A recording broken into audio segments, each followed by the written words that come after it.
Ravi de vous retrouver sur Arte pour ce nouveau numéro du Dessous des cartes. Aujourd'hui, on prend la direction de Kuwait City, l'une des villes les plus chaudes de la planète. La température atteint désormais souvent plus de 50 degrés dès le mois de mai, ce qui amène les habitants à ne plus jamais vivre à l'extérieur. Ils passent d'appartements climatisés à des voitures climatisées qui les mènent dans des malls climatisés. Ces vastes centres commerciaux devenus lieux de vie à part entière, avec même des espaces pour faire du jogging. Des intérieurs dans lesquels on peut voir des arbres, des oiseaux sous verrière, disposés pour donner l'illusion de l'extérieur. L'été à Kuwait City, le travail dehors est impossible de jour, contraignant les ouvriers à travailler sur les chantiers à partir de minuit et jusqu'à l'aube. Kuwait City, une ville où les chats errants ne survivent pas toujours à la chaleur et où les 2/3 de la consommation d'électricité sont liés à la climatisation permanente de tous les espaces, soit un air sec qui abîme la santé des habitants. Alors précisément, vous l'aurez compris aujourd'hui, on voudrait vous parler de ces villes menacées davantage que les campagnes par le dérèglement du climat, mais en vous emmenant dans des villes qui précisément trouvent des solutions indépendamment de la clim pour faire baisser la température. Sortons nos cartes. Commençons par regarder les plus grandes villes de la planète, celles qui comptent plus de 300 000 habitants. En 2025, près de 60% des humains, soit 4,8 milliards de personnes, vivent en zone urbaine. Et cette proportion augmente d'année en année. La température mondiale, elle, a augmenté de 1,5 degré par rapport à l'ère pré-industrielle. Des records de chaleur ont été battus dans de nombreuses métropoles, notamment Tokyo, Shanghai et New Delhi. Selon le GIEC, le groupe intergouvernemental sur l'évolution du climat, le thermomètre va continuer de grimper dans les prochaines décennies et les épisodes de canicule estivale vont se multiplier. Regardons d'ailleurs cette carte. Voici en 2050 les villes qui pourraient subir des températures supérieures à 35 degrés pendant 3 mois consécutifs en Amérique du Nord et du Sud, dans le bassin méditerranéen, en Afrique au sud du Sahara, au Moyen-Orient et en Asie. Ces villes seraient 3 fois plus nombreuses qu'aujourd'hui. D'ici le milieu du siècle, si l'humanité ne réduit pas fortement ses émissions de gaz à effet de serre en limitant les énergies fossiles, le nombre de citadins exposés à des chaleurs extrêmes en été va littéralement exploser. 1,6 milliard d'êtres humains seront touchés. Les villes sont en effet des sortes de cocottes minutes qui stockent et amplifient la chaleur de l'atmosphère. Les bâtiments et les rues imperméables emmagasinent la chaleur la journée et la restituent la nuit comme un radiateur. La circulation routière, la climatisation et l'industrie aggravent encore le problème. Résultat, des températures jusqu'à 10 degrés plus élevées en ville qu'à la campagne, dans une même région. Les conséquences sont multiples: surmortalité, maladies respiratoires et cardiaques, stress thermique au travail, aggravation des inégalités entre quartiers riches et verts et quartiers pauvres. La solution la plus évidente et aussi la plus essentielle, planter des arbres et de la végétation. Car les arbres apportent ombre et fraîcheur et les végétaux font également baisser les températures grâce à ce que l'on appelle l'évapotranspiration, le rejet de vapeur d'eau qui agit comme un climatiseur naturel. Alors, face à ces nombreux défis d'un monde toujours plus chaud, certaines villes se mobilisent et innovent partout dans le monde, et c'est ce qu'on va voir maintenant. Commençons par nous rendre en Afrique de l'Ouest. Au bord du golfe de Guinée, la Sierra Leone est l'un des pays du monde qui émet le moins de gaz à effet de serre et qui subit le plus les effets du dérèglement climatique. Voici, logée sur une péninsule escarpée, sa capitale, Freetown. Elle compte 1,4 million d'habitants. Un tiers de la population vit dans les nombreux bidonvilles que vous voyez sur la carte, dans des baraques de tôle ondulées, avec des températures supérieures à 35 degrés une partie de l'année. Les habitants pauvres se chauffent et cuisinent au charbon de bois. Avec l'extension urbaine, c'est un des facteurs de la déforestation à grande échelle qui touche la ville et les montagnes environnantes. Alors pour conserver la capitale habitable, la maire de Freetown a lancé un vaste programme de replantation. 5 millions d'arbres plantés d'ici 2030, avec la participation active des citadins. La grande innovation de ce projet est le suivi numérique.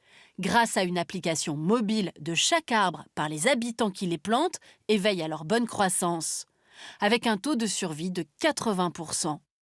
La création d'une base de données de tous les arbres plantés doit par ailleurs permettre à la capitale sierra-léonaise de les monétiser sur un marché international en pleine expansion mais à l'efficacité contestée, les crédits carbone achetés par des entreprises polluantes.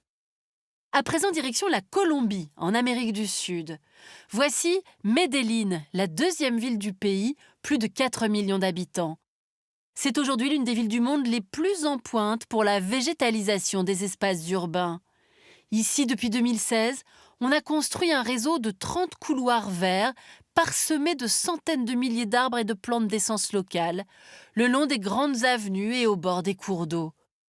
De plus, squares, parcs, trottoirs, promenades piétonnes et cyclistes, murs végétaux sur les stations de métro, les ponts et même l'hôtel de ville permettent de rafraîchir les citadins et d'assainir l'air d'une ville qui souffre de nombreux pics de pollution. La multiplication des espaces verts, entretenus bénévolement par les citadins, donne des résultats. La température a déjà baissé de 2 degrés en moyenne à Medellín. La réussite de Medellín a inspiré d'autres villes sud-américaines, notamment Bogota, la capitale colombienne, et plus au sud au Brésil, Sao Paulo, la plus grande ville du continent, qui a décidé de multiplier ses couloirs verts. Pour rafraîchir les villes, planter est indispensable et d'autant plus efficace que d'autres techniques viennent s'associer à cette végétalisation urbaine.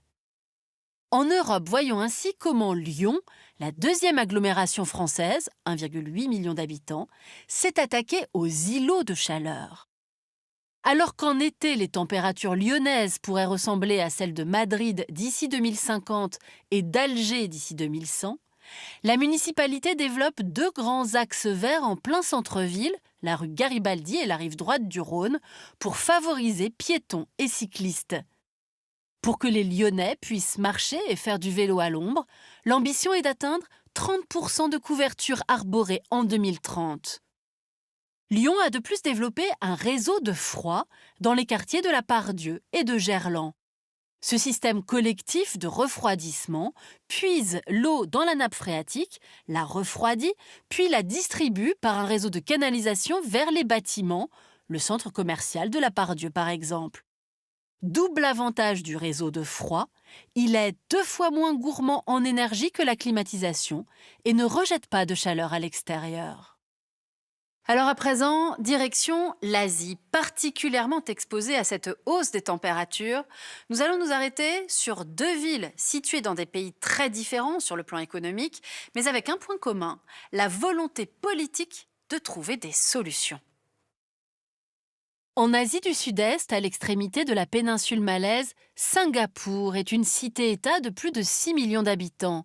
Cette mégapole insulaire a vu sa population doubler en 30 ans et elle s'est réchauffée 2 fois plus vite que le reste du monde.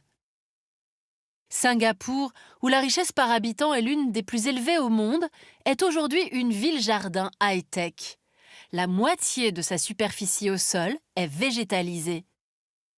De plus, avec ses immenses gratte-ciel aux façades et toits couverts de verdure, la cité fait la part belle à la ventilation naturelle et aux bâtiments neutres en énergie. Une politique soutenue au sommet de l'État avec d'importants moyens financiers et technologiques. Grâce à une modélisation numérique de chaque quartier qui permet de contrôler avec précision la hauteur des futurs bâtiments et l'orientation des rues, Singapour entend désormais organiser sa planification urbaine pour limiter les îlots de chaleur.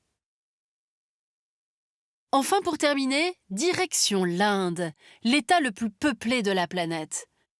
Dans l'État du Gujarat, à l'ouest du pays, Ahmedabad, ancien centre textile, est aujourd'hui une mégapole de 9 millions de personnes.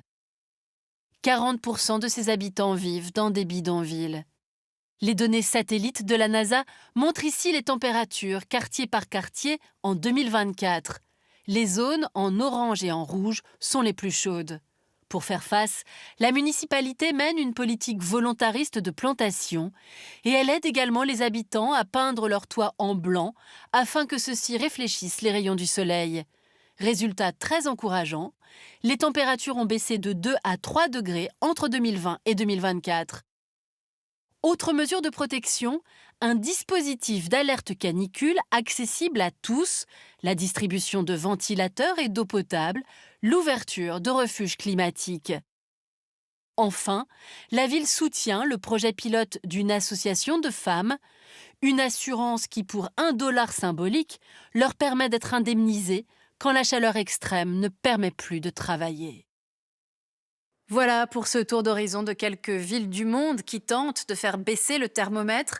Terminons cette émission à Boulogne-Billancourt, dans un appartement de 28 mètres carrés, où l'ingénieur aventurier Corentin de Châtel-Perron et l'architecte d'intérieur Caroline Pultz ont mené une expérience originale d'adaptation aux fortes températures dans l'une de ces passoires thermiques, comme il y en a tant en France. Objectif, inventer de nouveaux modes de vie et combiner différentes solutions technologiques facilement accessibles pour consommer moins, produire moins de déchets et vivre mieux en ville en période de canicule. Et pour aller plus loin, dans la collection Documentation photographique du CNRS, l'Anthropocène par Magali Regueza-Zit. Ainsi s'achève ce nouveau numéro du Dessous des cartes. Rendez-vous bien sûr la semaine prochaine, même endroit, même heure. Et d'ici là, n'oubliez pas arte.tv et nos réseaux sociaux pour retrouver l'ensemble de nos vidéos. Et abonnez-vous à notre newsletter. À bientôt.